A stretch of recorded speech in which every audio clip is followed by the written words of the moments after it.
Inversión indexada contra inversión por dividendos. Esta noche, 21 de abril del 2025 a las 9:30, en Spurna tendremos un gran debate entre cuatro personas.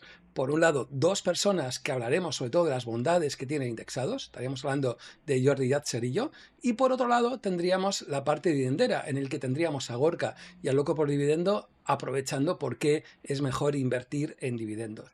Realmente es un programa que me parece interesante, creía que merecía la pena prepararlo y un poquito ver por qué yo creo que es mejor la inversión en indexados en vez de la inversión en dividendos, y he pensado, ostras, me ha salido un PowerPoint de cine, ¿y por qué no? ¿Por qué no lo voy a más o menos presentar y hacerlo antes, digamos, del programa? Porque si, digamos, luego lo hiciera, parecería como que estoy contestando porque me ha salido mal o lo que sea, lo típico de segundo debate, ¿no? Entonces he pensado, ¿por qué no? Lo hago, lo presento y así podemos un poquito mirar y ver qué dudas o qué problemas puede haber desde el punto de vista de decir si es mejor una inversión indexada o es mejor la inversión por dividendos. Pero bueno, como siempre, no me rollo más y vamos al vídeo. Bueno, lo que sobre todo, y es lo definitivo, ¿no? Yo creo que es una de las partes más importantes a la hora de pensar qué es lo que coincide a la hora de por qué invertir, ¿no? Y yo creo que la parte fundamental es este gráfico, que es a través de informes que se hacen a través de SPIVA, que es de Standard Poor's, digamos, en la que analiza si es mejor invertir, digamos, en inversión indexada o es mejor invertir en fondos, digamos, activos. Los datos son bastante curiosos, pero por ejemplo en Estados Unidos a una fecha de 15 años, es decir, a largo plazo, fijaros que tan solo el 10% de los fondos de inversión activos tuvieron un mejor desempeño que la inversión indexada. Es decir, estamos hablando de gente realmente formada, gente muy buena que realmente no consigue superar al índice. También es cierto que mucho de que no consiga superar el índice se relaciona a las comisiones que puedan cobrar. Si pudiéramos pensar en que no se cobran esas comisiones, posiblemente esta diferencia de un 89,50, casi un 90 contra un 10 sería inferior. Pero claro, hay que pensar que esta gente también tiene la mala manía de comer, ¿no? Y como tiene la mala manía de comer, tienen que cobrar, digamos, esas, digamos, comisiones. Claro, esto lo podemos ver y decir, vale, pero es que si lo comparas con el S&P 500. No, tenemos informaciones sobre otro tipo o otros nichos, otras categorías. Por ejemplo, serían de alta capitalización, que serían small caps o pequeña capitalización, fondos globales, mercados emergentes, fondos internacionales. Y bueno, fijaros, a un periodo de tiempo largo, de estos 15 años, fijaros cómo estamos hablando casi siempre del 90%. Algunos 95%, los más pequeños un 88%, pero todo esto lo que nos está indicando que realmente superar al índice por parte de un gestor activo, que los gestores activos son mejores que el normal de los inversores, es realmente complicado. Sí que es cierto que puede haber periodos de tiempo como un año, como a 3 años, 5 o 10 años, en los que no puede estar tan claro, ¿no?, esa tendencia. Por ejemplo, fijaros en el tema de small caps. En un año la inversión activa ha superado realmente a la indexada, pero según van pasando los años, esta tendencia es, digamos, clara. Alguno puede decir, vale, pero es Estados Unidos, ¿y qué pasa en el resto de los países? Pues gracias a SPIVA tenemos estos informes, ¿no?, que nos dicen pues, que es algo que pasa en Canadá, un 95% gana indexación a 10 años, en Japón es un 80% a 15 años, en Europa es un 90%, y aquí lo tendríamos también a 15 años, en Australia estaríamos hablando de un 85% a 15 años, es decir, que lo que nos está indicando que superar al índice referencia respecto a ese gestor activo es realmente difícil, por no decir otro tipo de cosas. Es decir, que no es que estamos hablando de algo que pase solo en Estados Unidos o que pase solo en Europa, sino que es algo que pasa a nivel mundial. Claro, todo esto podemos verlo y decir, vale, pero es que, José, me estás hablando de ese gran inversor de fondos de inversión, pero ¿y qué pasa con el inversor particular? ¿No? Porque es que yo estoy viendo muchos canales de YouTube y me dicen que es fácil superar el índice, que lo hacemos mejor, etcétera.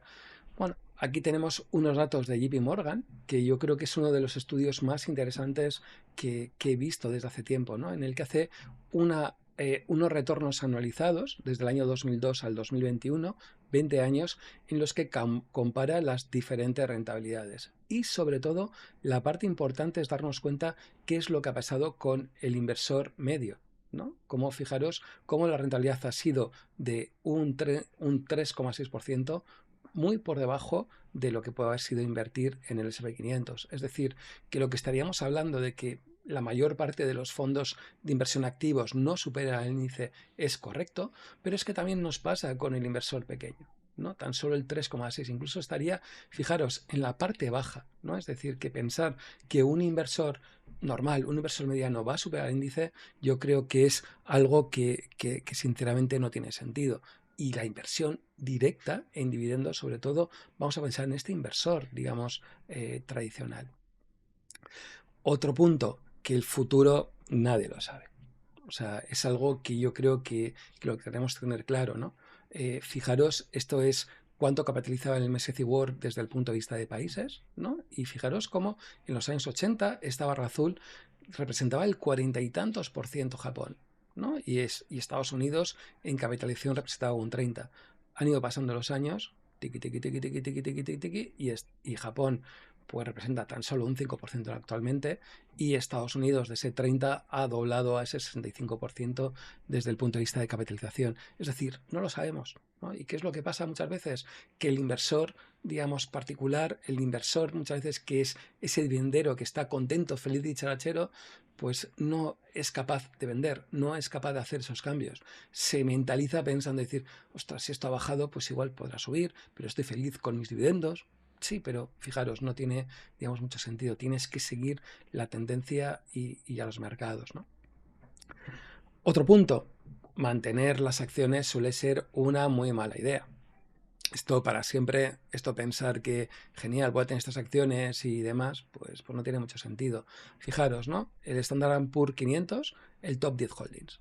Fijaros, en el año 80, si pensamos el top 10 de las acciones, no tienen nada que ver con lo que tenemos en el año 2025. Ni en el 80, ni en el 85, ni en el 90. En el 95 tendríamos solo a Microsoft.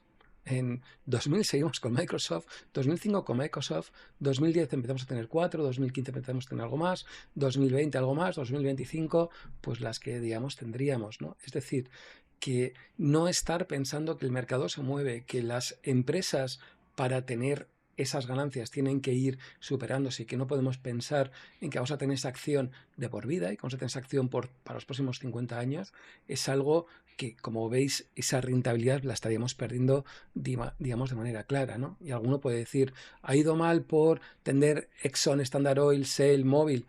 Pues no ha ido tan bien, digamos, como haber tenido estas acciones. ¿Por qué? Porque en los años 80, con toda la crisis del petróleo, realmente eran empresas que estaban forrándose. Pero hoy por hoy no tiene por qué ser, ¿no? Tener un índice lo que nos garantiza es que vamos a tener esas acciones que van a sobresalir y vamos a tener una ponderación más importante en esas acciones. El tema de las recompras, ¿no? Que al final muchas veces la gente de dividendos se fija solo en el tema de recompras, solo en los dividendos, ¿no? Es que me han dado tanto en dividendos, pero el tema de recompras yo creo que es un proceso que hay que tenerlo, ¿no? Y fijaros cómo ha ido pasando, ¿no? Cómo en muchos de los mercados nos hemos encontrado que las recompras eran muy poquito y poco a poco han ido aumentando. En el caso de Estados Unidos ha sido claro, en el resto de Europa, sin tener en cuenta UK, también ha sido claro, en el caso de Japón también ha sido claro.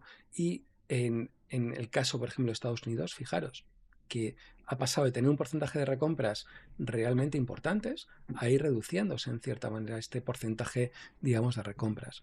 Luego también una de las cosas que a veces se nos olvida, ¿no? Que nos están repartiendo un dividendo y puede haber pasado como nos habría pasado en Europa sin tener en cuenta UK, ¿no? Como, por ejemplo, si os dais cuenta, el tema de recompras no es que fueran positivas, sino que eran negativas. Es decir, que nos están pagando un dividendo y a su vez estaban emitiendo nuevas acciones, ¿no? Es algo que, pues, que no tiene mucho sentido, o mejor dicho, en cierta manera nos están engañando repartiendo un dinero que no es suyo, ¿no? Entonces, no está repartiendo un dividendo cuando están volviendo a emitir, ¿no?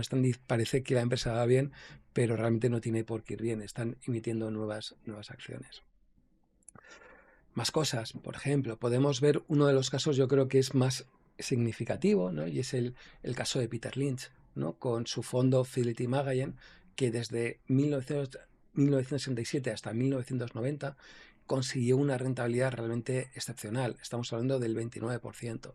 Claro, el tema que es que según Peter Lynch en sus 2 libros que tiene, Un paso por delante de Wall Street y Batiendo a Wall Street, se encontró que el inversor promedio del fondo perdió dinero, ¿no? Es decir, que estamos hablando que incluso teniendo ese gran fondo que has conseguido tener una rentabilidad del 29%, la mitad de la gente o más de la mitad de la gente acabó perdiendo dinero, ¿no? Es decir, que pues la volatilidad, el miedo, creerse mejores, hizo que pues al final esa rentabilidad no estuviera, ¿no? Cuando somos particulares, la posibilidad de ganar al índice o invertir en dividendos es realmente complicado, por no decir otro tipo de cosas, ¿no? O yo qué sé, podemos pensar que no es que José lo diga, ¿no? Sino que hay grandes inversores, y yo creo que es uno de los más claros, es Warren Buffett, como realmente en una carta a accionistas del 2013 de Berkshire Hathaway, directamente lo que dice y recomienda es que se meta el 90% en un fondo indexado al SP 500 de muy bajo coste. Sugiere el de Vanguard, ¿no? ¿Y qué es lo que también dice? Fijaros lo que dice. Creo que los resultados a largo plazo del fideicomiso, es decir, este fondo de inversión, con esta política serán superiores a los obtenidos por la mayoría de los inversores, ya sean fondos de pensiones, instituciones o particulares. Vuelvo a insistir, particulares, particulares, particulares, particulares. Es decir, que somos particulares y la probabilidad de no superar el índice son enormes. O sea, y no es algo que estadísticas lo podamos ver, sino que es algo que los grandes inversores también lo ven, lo tienen claro. A la gente que ellos quieren, a su familia que es lo que quieren, pues directamente les dicen, indexate, déjate de invertir en dividendos, en unas acciones en concretas, acciones sueltas o lo que sea, coge el índice y ya está.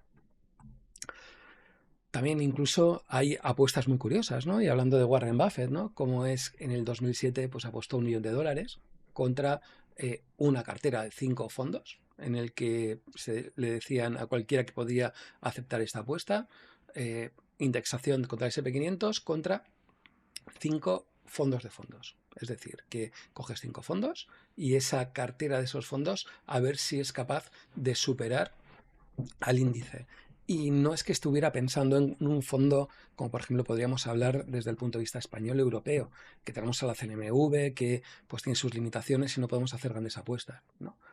Aquí se aceptó en la apuesta a hedge funds, es decir, fondos que podrían tener tan solo 5 o 6 acciones. O sea, fijaros lo que estaríamos hablando, ¿no? Y bueno, hubo un inversor, Ted Seides, a través de Protest Partners, que aceptó la apuesta. ¿Qué es lo que pasó? Al final, en el año 2017, 10 años después, pues la victoria fue contundente para Warren Buffett, ¿no? El SP 500 sacó un retorno al 85% durante una década y fijaros que fue una de las peores décadas de la historia, ¿no? Con la crisis de los 2008-2009, subprime, años malos, etcétera, pero superó claramente a esa cartera de fondos del 22%. Y tenemos que pensar que Ted Seides es un profesional, es decir, que no estamos hablando de un tío random que pasaba por ahí y que dijera voy a invertir en estos 5 fondos. No, sabía perfectamente quiénes pueden ser los buenos, quiénes pueden ser los malos dentro de todo, ¿no? Cierto que alguno puede decir, ya, es que son por las comisiones, por los gastos, etcétera. No, un 22% contra el 85%, esto no solo son comisiones. Aquí hay más cosas, ¿no? Y yo creo que esto es algo a tener en cuenta. El señor Buffett, como siempre, pues este $1 millón, pues los donó a una asociación benéfica. Quedó para la historia esta gran apuesta, desde el punto de vista de que apostar contra la inversión indexada puede salirte, digamos, mal y demás, ¿no? Más cosas, ¿no? La inversión en dividendos pues tiene unos costes indirectos altísimos, que yo creo que muchas veces la gente no se da cuenta, ¿no? Es decir, que no es que digas, tengo un dinero y lo invierto, ¿no? Sino que tienes que tener mucho tiempo para analizar una empresa, ¿no? Y ese tiempo, sinceramente, puede ser muy, muy considerable. Tienes que invertir en formación, herramientas, compras de estudios, etcétera, y todas estas inversiones no son baratas. Por supuesto, que alguien que diga, tengo una inversión o voy a invertir una cantidad de 600.000, 300.000, 1 millón de euros, puede llegar a merecer la pena en cierta manera invertir ese tiempo o esa tema de información, etcétera, ¿no? Pero para la mayor parte de los inversores que vamos a empezar con relativamente poco dinero, no tiene ningún sentido. sea, realmente no tiene sentido y es mejor dedicarte, digamos, a otras cosas, ¿no? Es como yo alguna vez os digo, ¿no? Spy and Golf, ¿no? Dedícate, invierte en indexación y dedícate a lo que te guste, ¿no? Dentro de todo, ¿no? Por no hablar de presiones psicológicas importantes, ¿no? O sea, si al final tú tienes esa inversión indexada y la bolsa sube, la bolsa baja, pues bueno, pues ya está. Has invertido, has dejado de invertirlo. Pero ¿qué es lo que pasa si has invertido en índice, en dividendos y resulta que te baja más que el mercado? Pues tu sentimiento es de ser un poco gili, ¿no? De quedarte un poco, decir, hostias, ¿por qué he hecho esto? ¿Por qué no me habré indexado y me habré dejado, digamos, digamos, de otras tonterías, ¿no? Otro punto, ¿no? Que realmente muchas de las empresas que reparten dividendos no tienen crecimiento, ¿no? ¿Qué es lo que nos encontramos? Que muchas empresas que reparten altos dividendos y una persona que invierte en dividendos normalmente no es una persona que va a invertir en dividendos al 1 o 2%, que eso lo dan casi todas o muchísimas de ellas, sino realmente lo que están invirtiendo es en altos dividendos. Cuanto más dinero te paguen, pues mucho mejor, ¿no? ¿Qué es lo que coincide? Que estas empresas normalmente van a estar en sectores ya muy maduros, ¿no?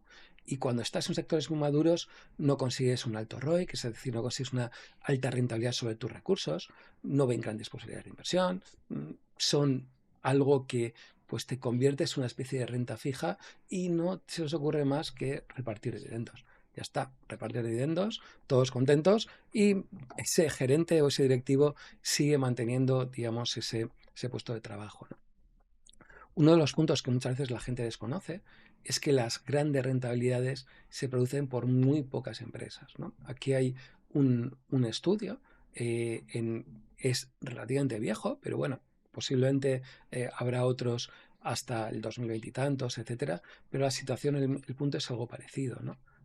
Nos encontramos que el 64% de todas las acciones tienen un retorno por debajo del Russell 3000. El Russell 3000 es un índice de pequeñas empresas. Tan solo el 36% supera al índice, lo que es esa empresa, digamos, suelta. ¿Y qué es lo que coincide?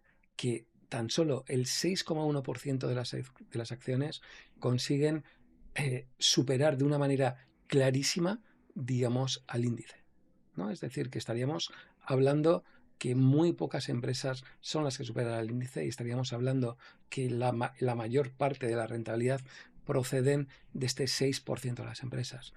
Si este 6% de las empresas no lo tienes en tu cartera y lo pierdes, realmente la posibilidad de superar el índice es muy, muy pequeño. Realmente no son tantas acciones las que acaban superando de manera clara al índice y son estas las que hay que buscar o las que hay que tener realmente, digamos, en la cartera. Luego otro de los puntos, ¿no? Que muchas veces me encuentro, ¿no? Con gente que tiene carteras de dividendos que tienes 30 o 40 acciones, ¿no? Y te encuentras y dices, hostias, ¿cómo puedes controlar o gestionar 40 acciones? O sea, si es prácticamente imposible conocer toda la información, ¿no?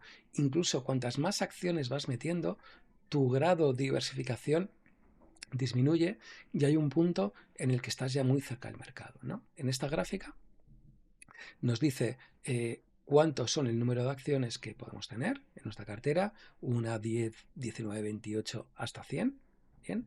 Y cuál es el riesgo de mercado que, digamos, tenemos, ¿no? Desde el punto de vista de desviación estándar. Fijaros cómo la desviación estándar del mercado estaría alrededor del 15%, un poquito por debajo del 15%, y fijaros que a partir pues, de unas 20, 25, realmente lo que tenemos es el mercado. O sea, desde el punto de vista de desviaciones estándar, etcétera. O sea, no tiene mucho sentido tener cientos y cientos de acciones cuando podemos coger un índice y tener esas, digamos, esas acciones. Y bueno, la parte yo creo que esencial, ¿no? A la hora de, desde el punto de vista de inversión en indexación en dividendos, ¿no? Y yo creo que son los sesgos conductuales que son fundamentales, ¿no? Lo he dejado para lo último porque igual sería lo más complicado, digamos, de entender, ¿no?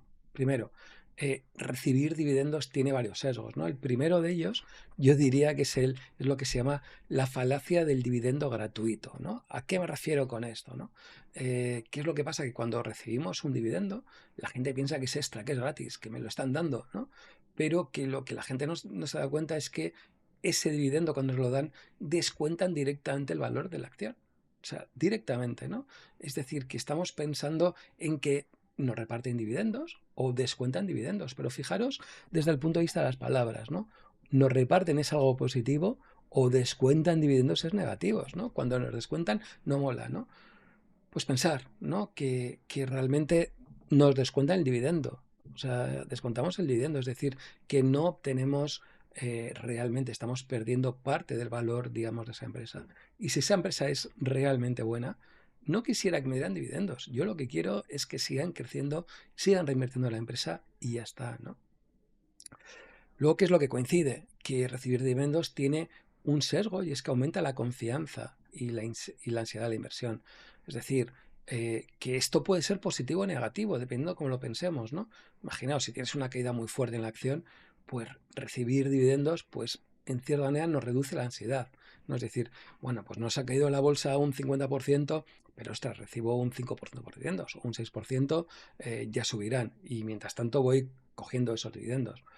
Sí, puede ser si te obliga que con esto digas no voy a vender, pero realmente, quieras o no, en tu foro interno tienes ansiedad, ¿no? Desde el punto de vista de inversión. Es más, la mayor parte de las veces, la gente cuando recibe esos dividendos no piensa en los momentos complicados de volver a reinvertirlo, sino que automáticamente muchas veces te lo acabas gastando, ¿no? O como la falacia del dividendo gratuito, ¿no?